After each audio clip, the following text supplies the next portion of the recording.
So hey guys, তো তোমরা এর আগের পার্টে দেখেছিলে আমরা পুরীতে পৌঁছে গেছি। তো এবার দেখবে আমরা পুরীতে কী করি। চলো, এই পার্টে তোমরা অনেক কিছু দেখতে পারবে। তো প্রথমেই আমরা হোটেলে লাগেজ রেখে তারপর অনেকটা খিদে পেয়ে গিয়েছিলো, যেহেতু মানে লাঞ্চ টাইমই বলতে পারো, এটা আমাদের অনেকটাই খিদে পেয়ে গিয়েছিলো। তো ফার্স্টেই সমুদ্রে না গিয়ে আমরা একটা হোটেলে ঢুকে খাওয়া দাওয়া করে নিই। তো হোটেলটার নাম ছিল টেস্টি কর্নার, আর খাবারটা খুব বাজে ছিল সত্যি বলতে। আর জলটা সত্যি সমুদ্রে বলছি, পুরীর জলটা একদমই বাজে, একদমই স্যুট করেনি আমাদের কারোর। তো আমরা প্রথমে টেস্টি কর্নার চলে যাই, খাওয়া দাওয়া করি। তো একটা ভেজ থালির দাম গাইস জানো 150 টাকা, 200 টাকা, কি বলবো। আর খাওয়ার মতন থালি না ওটা, মানে খেতেই পারবে না ওটাও, মানে খেতে পারবে মানে মোটামুটি আর কি, খাওয়া যাবে। এখন উপায় নেই না, না খেয়ে কী করবো। তো যাই হোক, সেখানে আমরা খাওয়া দাওয়া করে চলে গেলাম সমুদ্রে, স্নান করব, একটু এনজয় করব। আর সত্যি বলতে সমুদ্র আমার ভীষণ প্রিয় সত্যি। তো নিজের চোখের সামনে ফার্স্ট টাইম সমুদ্র দেখছিলাম, সেটা যে আমার কাছে কতটা আনন্দের মনে হচ্ছিল তোমাদেরকে কি বলবো। তো কী আর বলবো, কিছুই বলার নেই। যাই হোক, এখানে আমরা একটু স্নান টান করে নিলাম। মানে স্নান কি করছিলাম, ভীষণ ফুর্তি করছিলাম, মজা করছিলাম। সেই ক্লিপগুলো একদমই তোমাদেরকে দেখাতে পারলাম না গাইজ, কারণ ফোন নিয়ে না ওখানটায় আর কি মা বকা দিচ্ছিল, নামতে বারণ করছিল ফোনে যদি জল ঢুকে যায়। তো ও বলছিল না আমার ফোনটা ওয়াটারপ্রুফ, জল ঢুকলেও কিছু হবে না। তো মা শুনছিলই না। তো যাই হোক, আমরা সমুদ্রে স্নান টান করে হোটেলে যাই।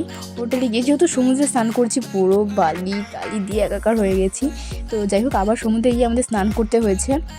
স্নান টান করে আমরা একটু রেস্ট নিয়ে একটু ঘুমিয়ে টুমিয়ে আবার সন্ধ্যাবেলা বেরিয়ে পড়ি।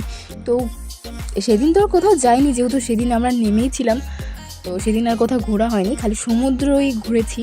তো আমাদের হোটেল থেকে সমুদ্র বেশি একটা দূর নয়, 3 মিনিটের মতন লাগে আসতে, তো হাঁটা পথে। তো চলে এলাম আবারও সমুদ্রে। আর সন্ধেবেলা খুব সুন্দর একটা স্মুথ হাওয়া দিচ্ছিল। আর আমার মনে হচ্ছিলো আমি চেয়ার নিয়ে ওখানে বসে থাকি, আর কোথাও না যাই, রাত ওখানেই থাকি। মানে না আকাশ, এত সুন্দর তারা, সমুদ্রের স্রোতের আওয়াজ, ওফ জাস্ট অসাধারণ লাগছিল। আমার ওখান থেকে আসতে ইচ্ছে করছিল না। তো তোমরা একটু সমুদ্রের স্রোতের আওয়াজটা বুঝতে পারবে। আর সেখানে আমাদের ভয়েসগুলো একটু ইগনোর করো প্লিজ। আসছিল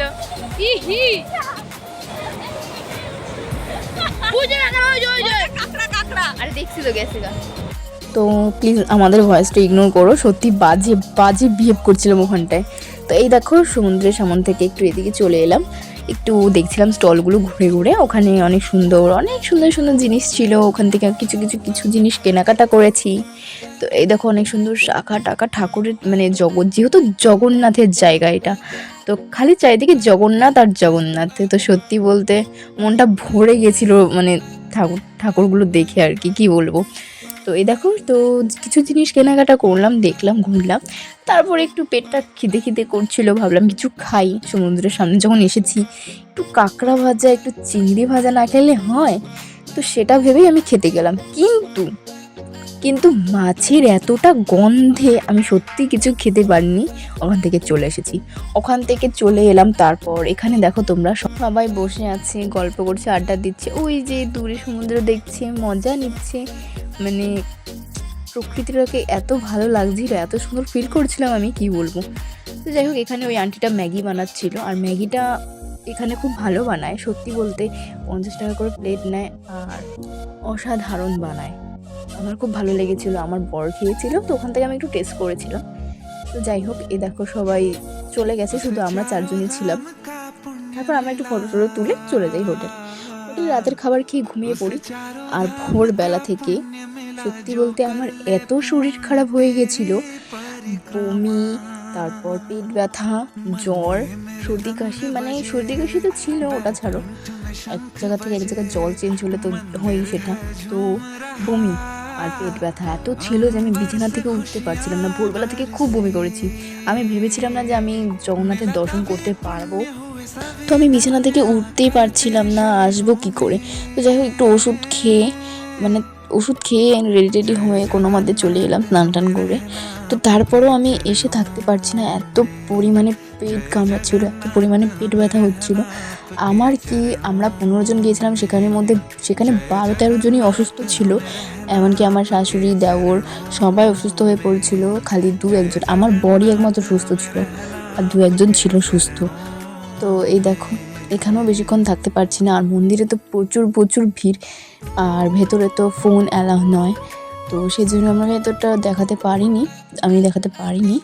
যাই হোক, তারপরে আর সন্ধ্যাবেলা বাড়ি, মানে এখান থেকে যেতে বিকেল হয়ে গেছে, আর বিকেলে আমরা বাড়ি চলে যাই। তারপর ওরা বেরিয়েছিল, আমি বেরোতে পারিনি।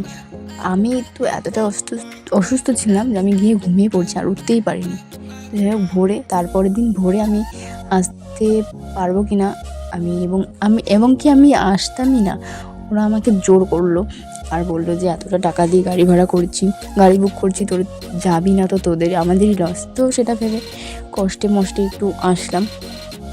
তো এখানে আসলাম বাসে করে এখানে ওই আমরা যেখানে ছিলাম ওই হোটেলের থেকে অনেকটা দূর, প্রায় 2 ঘন্টার মতন বাসে করে এসেছি। 2 ঘন্টার মতো। তো তারপর এই জায়গাটার নাম চিল্কা। তো আমরা এখান থেকে স্টিমারে করে এই সমুদ্রটা পার করে ওই পারে যাব। এবার ওই পারে কি আছে তোমরা সেটা দেখতে পারবে। তো এটা হচ্ছে চিল্কা লেক, এটাকে চিল্কা লেক বলে। তো এবার আমরা ওই পারে যাব স্টিমারে করে। তো এই দেখো, সবাই স্টিমারে বসে এখানে ভাব নিচ্ছিল সবাই। আর আমার তো শরীরটা খারাপ করে যাচ্ছিল, পেটটা ব্যথা করছিল। তারপরেও মানে চুপ করে সহ্য করে গেছি, যেহেতু জগন্নাথের দর্শন পেয়েছি আমি তাতেই খুশি হয়ে গেছি। আর আমার ঘোরার কোনো দরকারই ছিল না। তো তারপরেও কি করব, যেহেতু পুরী এসেছি ঘোরার জন্যে, ঘুরবই তো না। তো যাই হোক, কোনো মতে এলাম। আমার এদিক দিয়ে আমি আজ পরের দিন একটু সুস্থ ছিলাম, কিন্তু সেদিন আমার শাশুড়ি প্রচণ্ড অসুস্থ ছিল। তাও কি করবে, এলো, না আসলে উপায় নেই, এলো। তো দেখো, এই যে সমুদ্রটা তোমরা দেখতে পাচ্ছ, এই সমুদ্রে অনেক ডলফিন আছে, অনেক ডলফিন আছে।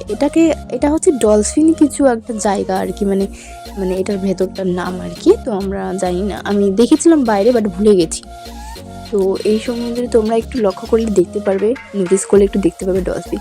আর এই যে দেখো, মানে পাখির ঝাঁক এসেছে না এখানে, কেন বলো তো? কারণ আমরা ওদেরকে খাবার দিচ্ছিলাম আর কি।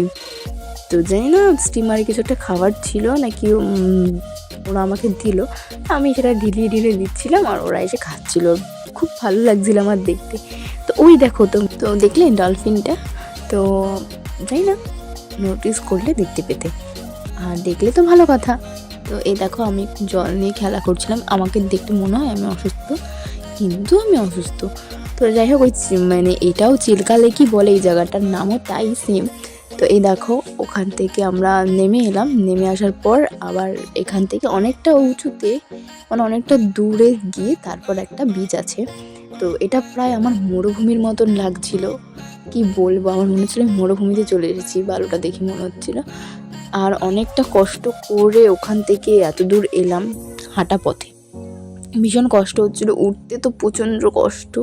তো তারপরেও কষ্টটা কী করব, বলে না, ওই কষ্ট করলে কেষ্ট মেলে। তো যাই হোক, আমার এখানে এসে তাই মনে হলো, এতটা পথ কষ্ট করে এলাম, তারপরে এত সুন্দর একটা বিচ দেখতে পেলাম, মনটা ভরে গেল দেখে, সত্যি। তো এই দেখো, ওই যে রোদের আলোটা যে সমুদ্রের উপর পড়ছিল, মনে হচ্ছিল যেন সমুদ্রের উপরে হিরে বসানো আছে, কি বলবো, এত চকচক করছিল। এখানে আমি একটু খেলা করেছিলাম, আর শুধু ভিজে একা করেছিলাম। তো যাই হোক, ভিডিওটি ভালো লাগলে অবশ্যই লাইক কমেন্ট করে দিও, আর আমার চ্যানেলটিকে নতুন হলে আমার চ্যানেলটিকে সাবস্ক্রাইব করে দিও। তো পার্ট 3 আসতে চলেছে, টাটা।